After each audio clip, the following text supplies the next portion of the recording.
नमस्ते विद्यार्थी मित्रांनो, आज आपण इयत्ता 6वी विषय मराठीमधील पाठ 3 आपण पाहणार आहोत.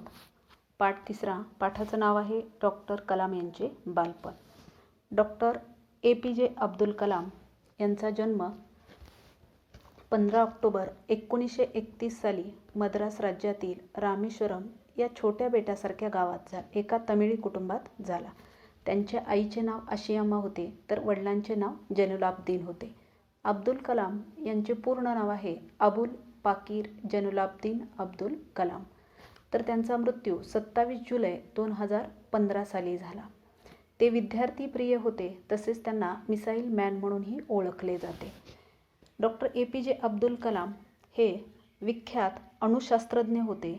भारताचे माजी राष्ट्रपती तसेच मनस्वी वृक्षप्रेमी तसेच हाडाचे शिक्षक आणि बालकप्रेमीही होते. डॉक्टर अब्दुल कलामांची काही पुस्तके प्रसिद्ध झालेली आहेत. त्या पुस्तकांची नावे आहेत wings of fire, India 2020, A vision for the new millennium आणि इग्नायटेड माइंड्स इत्यादी पुस्तके त्यांची प्रसिद्ध झालेली आहेत. त्यांना अनेक पुरस्कारांनी सन्मानित केलेलं आहे, परंतु त्यापैकी काही पुरस्कार पद्मभूषण, पद्मविभूषण आणि भारतरत्न हे पुरस्कारांनी त्यांना सन्मानित केलेले आहे. डॉक्टर कलाम यांच्या विंग्स ऑफ फायर या आत्मचरित्राचा माधुरी शानबाग यांनी अग्निपंख या नावाने अनुवादित केलेल्या पुस्तकातून खालील प्रसंग घेतले आहेत. आज आपण जो पाठ पाहणार आहोत, या पाठातील काही प्रसंग जे आहेत हे प्रसंग अग्निपंख या पुस्तकातून घेतलेले आहेत. विंग्स ऑफ फायर हे जे आत्मचरित्र आहे, या आत्मचरित्राचे मूळ लेखक डॉक्टर अब्दुल कलामच आहेत, परंतु या पुस्तकाचे अनुवादित केलेला जो भाग आहे तो माधुरी शानबाग यांनी केलेला आहे. त्यामुळे या पुस्तकाचे 2 लेखक म्हणायलाही काही हरकत नाही.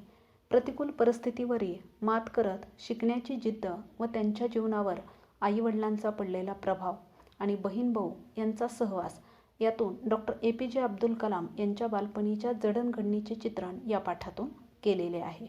बघा मुलांनो, अनेक थोर समाजसेवक, थोर शास्त्रज्ञ हे अत्यंत हालाकीच्या व प्रतिकूल परिस्थितीतून पुढे आलेले आहेत. मनात असणाऱ्या जिद्दीमुळे सर्व संकटावर मात करून आपल्या ध्येयापर्यंत पोहोचलेले आहेत. त्यापैकीच एक म्हणजे डॉक्टर APJ अब्दुल कलाम. मित्रांनो, आत्ताच आपण लेखकाचा परिचय थोडक्यात पाहिलेला आहे, तर आता आपण आपल्या पाठाकडे वळूयात. माझ्या बालपणीच्या जगात पुस्तक म्हणजे माझ्यासाठी एक दुर्मिळ वस्तू होती. दुर्मिळ म्हणजेच मिळण्यास कठीण. आमच्या गावात STR माणिकम नावाचे एक क्रांतिकारक राष्ट्रभक्त राहत होते. त्यांच्याकडे पुस्तकांचा बऱ्यापैकी संग्रह होता. संग्रह म्हणजे साठा. त्यांनी मला पुस्तके वाचण्यासाठी सदैव उत्तेजन दिले. पुस्तक त्याला समानार्थी शब्द आहे ग्रंथ. सदैव म्हणजे नेहमी, उत्तेजन देणे म्हणजेच प्रोत्साहन देणे. मीही मिळेल ते वाचत गेलो. पुस्तके मागण्यासाठी मी त्यांच्या घरी धाव घेत असे. आपल्या बालपणाविषयी सांगत असताना अब्दुल कलाम यांनी अनेक महत्त्वाचे विचार या पाठामध्ये आपल्याला सांगितलेले आहेत. त्यामध्ये पहिल्या परिच्छेदामध्ये त्यांनी वाचनाचा छंद कशा प्रकारे जोपासला आहे हे आपल्याला सांगितलेलं आहे. बघा, कलामांच्या लहानपणी कलामांना पुस्तकं वाचनाची आवड खूप होती, परंतु त्या काळामध्ये पुस्तक मात्र सहजासहजी मिळणारी वस्तू नव्हती असं कलाम म्हणतात. ती दुर्मिळ वस्तू होती आणि ती सर्वांकडे सहजासहजी उपलब्ध नसायची आणि विकत घ्यायची म्हटलं तर विकत घेण्याइतपत पैसे देखील नसायचे. तेव्हा कलामांनी मात्र आपल्या वाचनाचा छंद जोपासलेला आहे.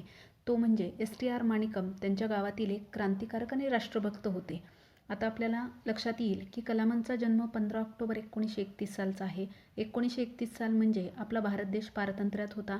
आपल्या देशावर इंग्रजांचं राज्य होतं, पण साल जर पाहिलं तर स्वातंत्र्य मिळवण्याच्या उंबरठ्यावर आपला भारत देश होता. त्यामुळे सगळीकडं क्रांतीचं आणि देशभक्तीचं वातावरण होतं.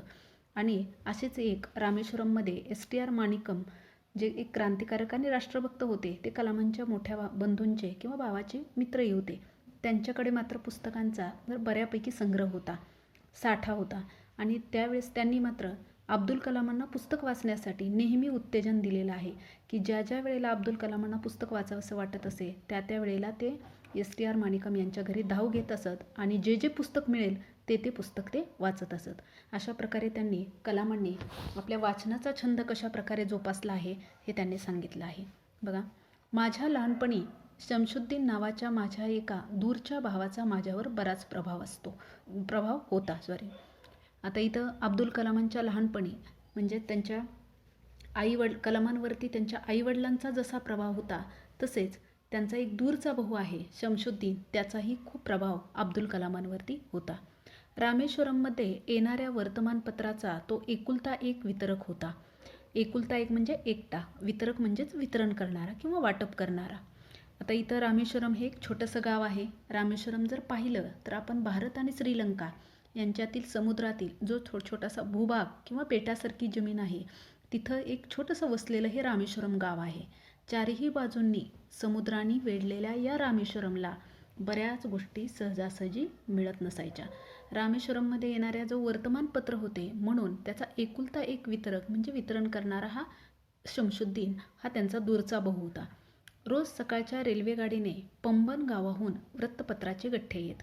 रोज सकाळी रेल्वेगाडीनं पंबन या गावाहून त्या वृत्तपत्राचे गठ्ठे येत. गावातल्या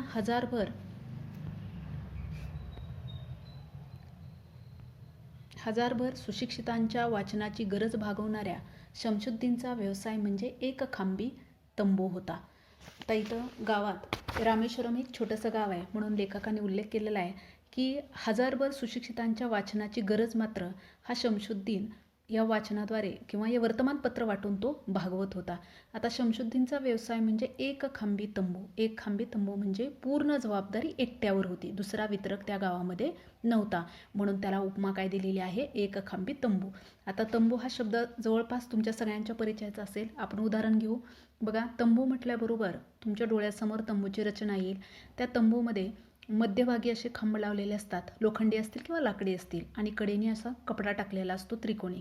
तर जर समजा तो खांब काढला तर तो तंबू कोसळतो, म्हणजे पूर्ण जबाबदारी त्या मधल्या खांबावर असते, एकमेव जबाबदारी. तसंच इथं सुद्धा रामेश्वरममध्ये वर्तमानपत्र वाटणारा किंवा वितरण करणारा एकमेव व्यक्ती कोण होता, शमशुद्दीन होता. त्याचा व्यवसाय म्हणजे एक खांबी तंबू, अशी उपमा इथं डॉक्टर कलामांनी त्याला दिलेली आहे. स्वातंत्र्याच्या चळवळीची वाटचाल ग्रामस्थांना समजणे हे महत्त्वाचे कार्य त्यातून साधत असे. आता वर्तमानपत्र सगळ्यांना माहिती आहे, वर्तमानपत्रातून आपल्याला दररोज घडणाऱ्या घडामोडींची माहिती मिळते. देशातलीच नव्हे तर जगामध्ये काय चाललेलं आहे या सगळ्यांची माहिती आपल्याला या वर्तमानपत्रातून मिळत असते. आता तुमच्याकडं पण वर्तमानपत्र येत असतात. त्या वर्तमानपत्रामध्ये प्रत्येक पेजवरती वेगवेगळी माहिती असते पहा. अर्थशास्त्राची असेल, क्रीडा क्षेत्राची असेल, शैक्षणिक असेल, राजकीय असेल, तसेच छोट्या मुलांसाठी आवडणारं किड्स कॉर्नर असेल, आरोग्याविषयी असेल. आता सध्याचा जर विचार केला आपण तर आपल्याला माहिती आहे की सध्या कोविड-19चे सगळीकडे थैमान माजले आहे. त्यामुळं पेपर आल्याबरोबर जवळपास त्याच बातम्या असतात, आणि मग प्रत्येक पेज ज्याच्या त्याच्या आवडीनुसार आपण वाचत असतो. छोटे मुलं जर पेपर घेतला तर किड्स कॉर्नर बघतात, आणि मोठे व्यक्ती असतील, राजकीय असतील, आर्थिक किंवा अर्थशास्त्र असेल किंवा शैक्षणिकबद्दलच्या बातम्या वाचत असतात. तसंच कलामांनी इथं सांगितले की त्यावेळी मात्र पेपर वर्तमानपत्र आल्यानंतर प्रत्येकाची आवड ही वेगवेगळ्या पद्धतीची होती. मग कोण कोण कशासाठी वर्तमानपत्र वाचायचं त्याचं उदाहरण कलामांनी पुढच्या पॅरेग्राफमध्ये दिलं आहे.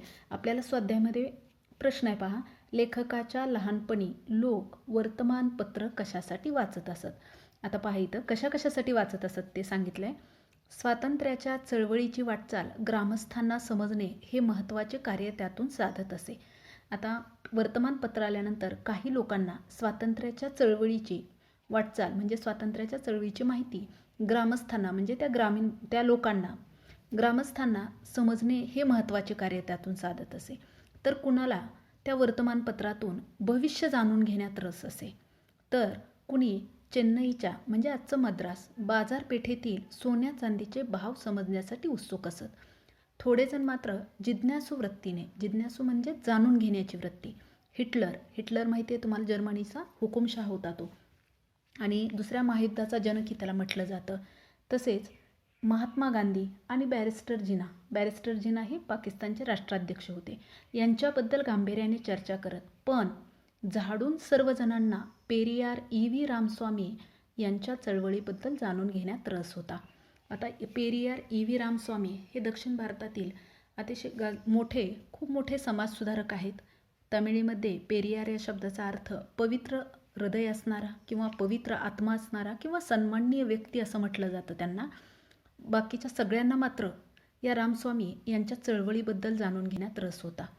आता पहा, लेखकाच्या लहानपणी लोक वर्तमानपत्र कशासाठी वाचत? तर स्वातंत्र्याची चळवळीची वाटचाल ग्रामस्थांना समजणे, तसेच काही लोकांना भविष्य जाणून घेण्यात रस असे, तर काही लोक बाजारपेठेतील सोन्या चांदीचे भाव समजण्यासाठी वर्तमानपत्र वाचत असत, तर थोडेजण मात्र जिज्ञासू वृत्तीने हिटलर, महात्मा गांधी, बॅरिस्टर जिनाबद्दल गांभीर्याने चर्चा करत. पण झाडून सर्वजणांना मात्र पेरियार ए.व्ही. रामस्वामी यांच्या चळवळीबद्दल जाणून घेण्यात रस असे. अशा कारणासाठी लेखकाच्या लहानपणी लोक वर्तमानपत्र वाचत असत. दिनमणी हे त्यावेळचे सर्वात लोकप्रिय तामिळ वर्तमानपत्र होते. आता त्यावेळेसच्या वर्तमानपत्राचं नाव काय आहे? शीर्षक काय? दिनमणी. हे त्यावेळचे सर्वात लोकप्रिय तामिळ भाषेत लिहिलेलं हे वर्तमानपत्र आहे. जसं आम्ही आज पाहतो, आपल्याकडं पण आहे दिव्य मराठी आहे, संघर्ष आहे, लोकसत्ता आहे, पुण्यनगरी आहे, असे अनेक वर्तमानपत्र आहेत. आपल्या आवडीनुसार आपण ते वर्तमानपत्र घेतो. तसं त्यावेळी मात्र कलाम सांगतात की तामिळ भाषेतील एक वर्तमानपत्र जास्त लोकप्रिय होतं. त्या वर्तमानपत्राचं नाव काय होतं? दिनमणी. छापलेले शब्द त्यावेळी मला वाचायला येत नसत. त्यातील चित्राकडे बघून मी समाधान मानत असे. शमशुद्दीन आपल्या गिराईकांना पेपरचा अंक वाटण्यापूर्वी मी त्यातील चित्रे बघून घेत असे. आता कलाम सांगतात की त्यावेळेस पेपर जेव्हा यायचा त्यावेळेस मात्र त्याच्यावरती छापलेले शब्द मात्र त्यांना वाचायला येत नसत. त्यावेळेस कलाम मात्र काय करायचे? चित्राकडे बघून फक्त समाधान मानत असत. आणि शमशुद्दीन आपल्या गिरायकांना पेपरचा अंक वाटण्यापूर्वीच अब्दुल कलाम त्यातला एक पेपर वर्तमानपत्र काढायचे आणि त्यातले चित्र बघून मात्र घेत असत.